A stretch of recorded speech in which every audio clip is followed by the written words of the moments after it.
Hello and welcome to Footprints in the Vermont Garden.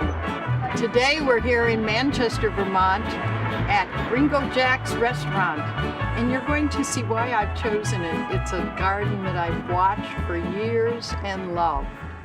And today we're lucky enough to have the owner of Gringo Jack's, Jack Gilbert, here with us, and I'm hoping that he'll tell us something about the history, because I've been watching this garden having lived here in Vermont for 15 years. So how long has this been going on? Well, we opened up about 23 years ago, and the original gardener set up lots of great things here. We're on our third generation of gardeners, Heather and Sharon, who you'll be talking with shortly, and they've done a great job. And the overriding kind of theme is, this is not a Victorian garden, this is a exotic Mexican or South American garden. So we have lots of great things. We have banana plants, we have castor beans, and you know, the colors are, as we can see, are purples, yellows, reds. And then Heather and Sharon several years ago started sneaking in all sorts of peppers. So we have Slim Jims, Thai birds, paper lanterns, habaneros, all sorts of great stuff. Well, this is one of the reasons I wanted this garden to be photographed, because it's so unusual for Vermont. It's also thematically very Mexican. And you might notice that I have a yardstick here, which I brought because I'm amazed that I measured, and this is only 6 feet deep, this garden, which is pretty incredible. And so the gardeners are going to tell us then how they achieve this tiered look of the plants, these choices of colors next to one another, and some more of the exotic quality. Well, thanks for coming by, Donna. Okay. And now we get to speak with the gardeners, and these two women are the ones who are responsible for keeping this beautiful garden going all the time. We have Sharon and Heather from Dig It Garden in Londonderry. You get it? Dig it. Yeah. And they're going to tell us something about the fact that they've been able to create this tiered garden in a small space. And so let's just begin with this plant. This is one I've never seen in a Vermont garden before, and it's gorgeous. So what can you tell us, Sharon?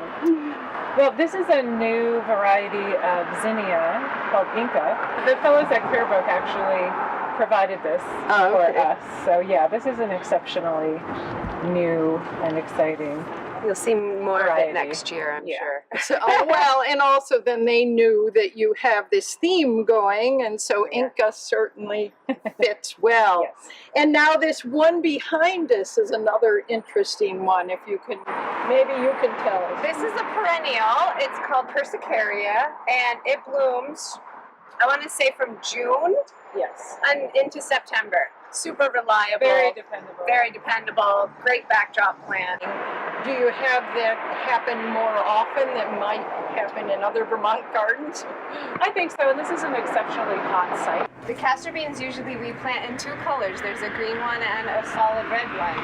But over the years we've learned that the red one sometimes breeds with the green one, and we get a hybrid that's not a true red, and we really like this one a lot. So I've started growing them myself and bringing them, and with lots of fertilizer, you get bark even on the bottoms of these. Yep, and they're just a winner. They're super dependable. They love the heat. Well, and then below them I see, I think, what's a caladium or... Colocasia, yeah. Big elephant ears. We do always a purple, that's eaten, but a purple and a green one. And then peppers, which are not hot peppered yet. They're not red, Not but they're red, green. but these are Thai peppers, yep. And dependable marigolds. Good old marigold.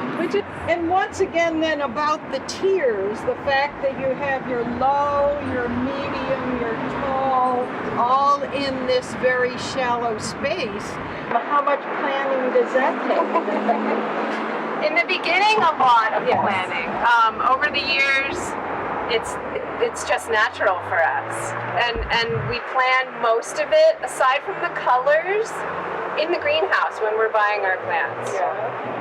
And then we bring literally 2 truckloads full, and we put them all out, and that's our inspiration. That's how it happens. And so you just move them back and forth until you go, I love that one next to this one.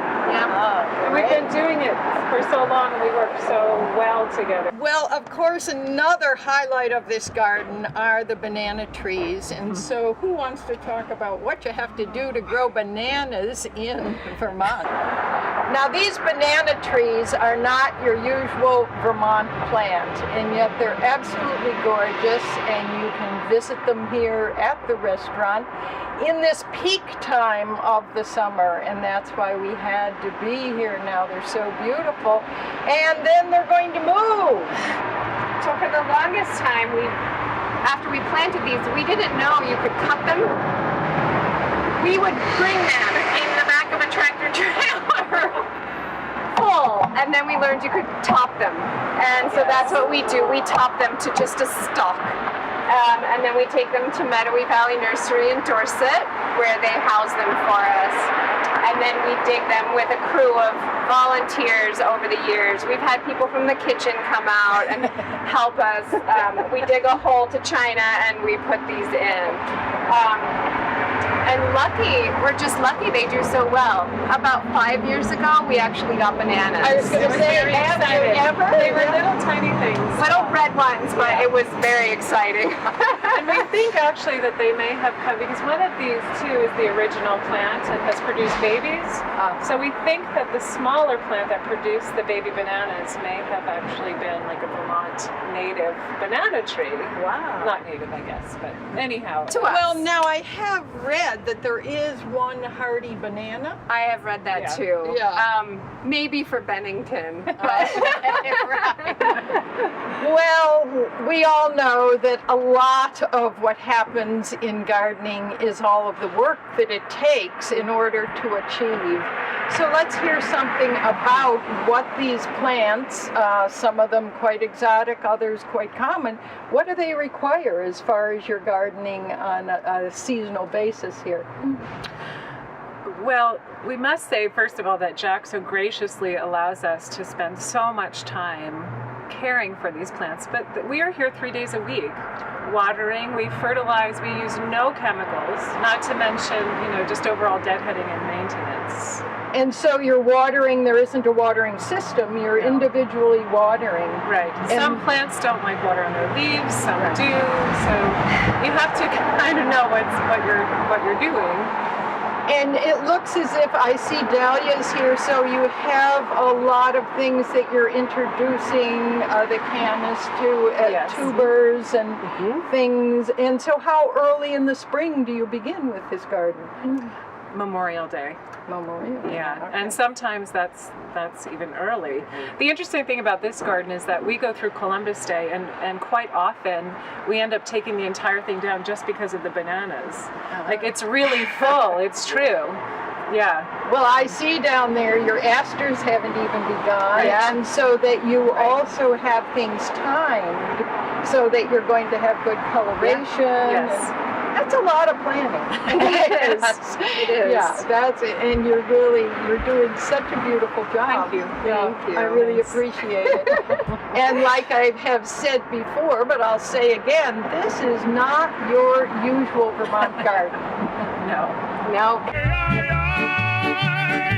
Ahora sigo cantando y sigo gozando. Yo sigo cantando y sigo gozando.